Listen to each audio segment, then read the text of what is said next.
We're going to define what failure is, both individual and organizational failure, so that you can talk about this as credit unions and as staff.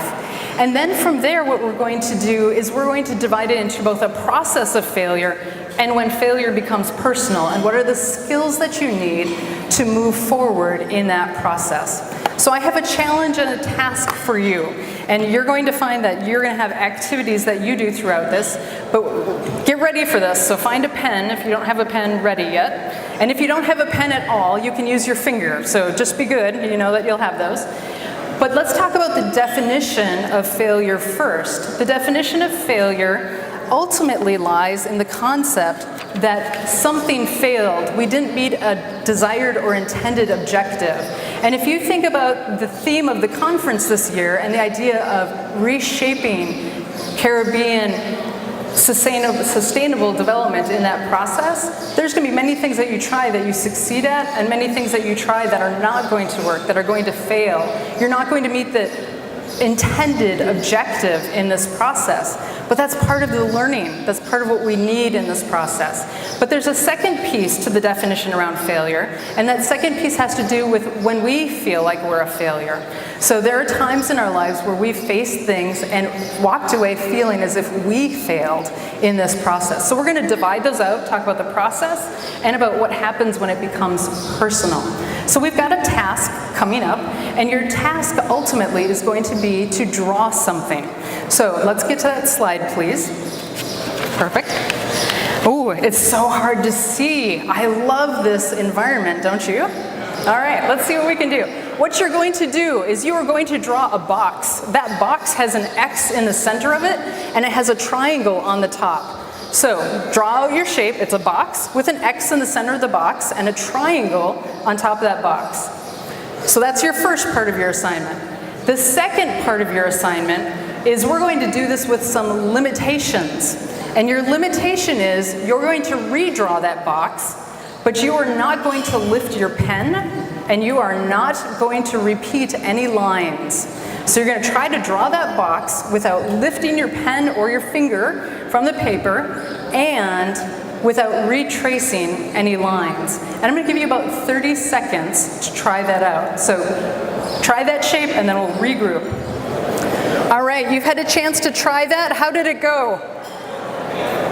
Thumbs down, thumbs up. Oh, we've got a few thumbs up and lots of thumbs down in this process. It's hard. It's hard. And the reality is, this is like life. There are things that we face that we don't really have clear direction on. We don't know how to approach it. And sometimes by trial and error, we figure it out. But other times, we just don't. So what I'm going to do is I'm going to give you another 30 seconds, and if you were successful at doing that, I'd like you to work with somebody next to you to show them how you drew that shape without crossing lines. If you're not sitting next to somebody who is successful, I would like you to try to draw that again and see if you can get to that ultimate success. So go ahead and try it, and we'll regroup. All right, let's regroup. How did it go a second time? Thumbs up. Several thumbs up, thumbs down. A few of you still thumbs down. It's okay. It is a challenge though, and it's something that I have to tell you, I've taught this piece of things and I still struggle to figure it out. We're going to show you a brief video on how it's done. You're going to have to watch carefully because it's so dark. But I want you to pay attention to how it's done in this process. So if you didn't have success, let's look at the video and watch it. Here it starts. We start up, we go across, we draw the roof of that house, we do the first crossbar, we go up again, back to the corner, and then there. Oh. All right, so some of you that was really fast. Let's show it one more time so that you can see it. Here's what happens in that process. We start up, we go across, we draw the roof as that triangle, we cross the shape, we do the other side, cross through the center again, and then we do that bottom piece. Oh, if that's still a mystery to you, I am happy to show you that afterwards.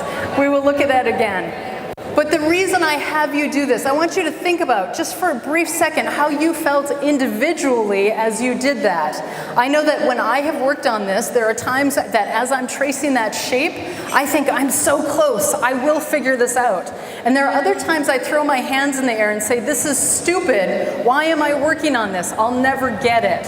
And that's what failure does to us, is it propels us towards opportunity or towards loss. And so we're going to talk about what opportunity and loss looks like with each of these pieces. So we'll talk about individually and organizationally, and we will talk about it in terms of some very specific examples. So individuals who see failure as an opportunity rather than a loss. Let's go back. I was too adventurous. There we go. Oh, terrible. Let me tell you about this slide that is invisible. When we see individuals who view failure as a loss, we see people who are more likely to be reactive. They're more likely to miss opportunities. Interestingly, they are more likely to lie or cheat to maintain their advantage.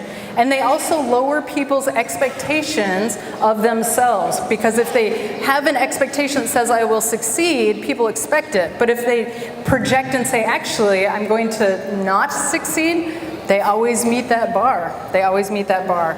People who view failure as an opportunity, what we will find from them is that they are more optimistic, less pessimistic about things. They are more likely to try new things and to take risks. They are more proactive. They're more likely to help others on your team. They're more likely to share their knowledge. And if you think about individuals that you work with, we'd much rather work with people who view loss or failure as an opportunity rather than a loss in this process.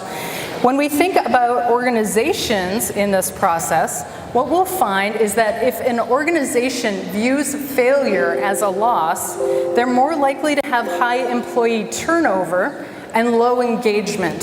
So if you're working for an organization and you view failure as a loss, you see those things. You're more likely to miss opportunities. You're more likely to allow bad behavior as an organization. One organization that has viewed failure as a loss is Uber. So the taxi of our century, of our time. And if you know anything about Uber, they have been in the news pretty much every week this year in the face of a new scandal. And as a company, they view failure as a loss. And that's where these scandals are coming from. So one of the scandals was that their CEO was caught on video yelling, screaming, and swearing at one of their drivers, saying that he would not pay the drivers more and reduce the income to Uber. And that viral video has been viewed about 3 million times. Think what that does for your public relations. Not very good. And so there's this sense of loss. They feel as if they lose their competitive edge.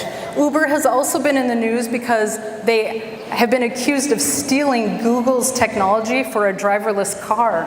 Because if they lose that battle, they know that they lose in the marketplace. And so this is how an organization who views failure ends up losing ultimately as an organization. Now, organizations that view failure as an opportunity, they have a different perspective. If they view failure as an opportunity, they're more likely to be innovative. They are more likely to have engaged employees. They're more likely to adapt to shifting customer bases. And if you think of the opportunity that you have right now in front of you, this is what you want. You want to be innovative. You want to have engaged employees. You also want to adapt to whatever is needed in this sustainable development period of your lifetime. So we are looking for organizations that face failure as opportunity. One of those organizations is 3M. It is an organization out of the US. It's out of Minnesota, which is practically Canada. And 3M created sticky notes. Everybody know what I'm talking about? Those sticky notes? Everybody does. Because what they did is they viewed this failure as an opportunity. The gentleman who created sticky notes, his name was Spencer Silverman. And Spencer Silverman was supposed to create an adhesive that was stickier and more cohesive than anything ever created before. what he ended up creating was something that wasn't very sticky, that wasn't permanent.